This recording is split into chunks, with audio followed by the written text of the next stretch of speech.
هرچی افکار مردم سرطان داره، بگو قلبم پس زندگی ضربان داره. هیچ ترسی نخون که ما توی قربتیم، اگه چیزی نمیگم چون که پای حرمتی. پساتی چی دین خوره فقط میدوم التهاب، از بعد خوب یک چی را باید کنم انتخاب. من که در امورم وطن تو هم خودت کش کو، این موزیک گوش کو غرور خره لش کو.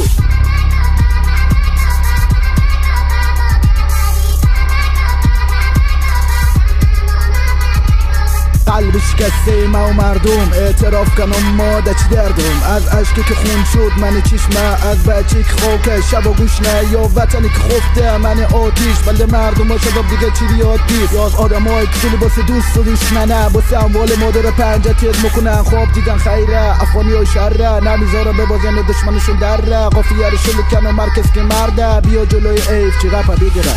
پرچم بالا، پرچم بالا و قلم در دیسمه، کشور تسوعه چوده و افغانستان از من. ای والا داداش اگه بری از وطن، با که پاپیش گذاشتیم باقیش با تو هم وطن. خدا قلب شکسته مرهم بده، خدا لطفی که سری مرا مرکم بده. خدا وطن غریبه همه ترکش کرده، خدا داشتم تو کی درد نور درکش کرده.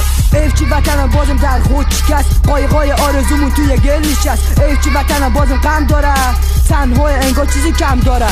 تنهای انگار دیگه نیه غم خور، هر کی میگفت تو سگ گذاشت مور سری کل. ممکنه عمر وطن پرستیم، همین جوری بودیم و همین جوری هستیم. پس الکی جو ندی بریم سمت خارج، بیا بریم به وطن این نکنی رایج. بیا بریم به وطن که مثل شم بشیم، پروانه ها جمع شونه دور از غم بشیم. بیا میکروفون زخمی رو تو بیدی به دسته، از عشق وطن حالا پیچیده اسم وطنی که نبینومش از دست میرم. برای یک بار میریم 100 بار میگم که از زندگی در قربت دیگه خسته‌ایم. میخوام برم به وطنم دیگه اینجا پس‌ایم، میخوام برم به وطنم دیگه اینجا پس‌ایم.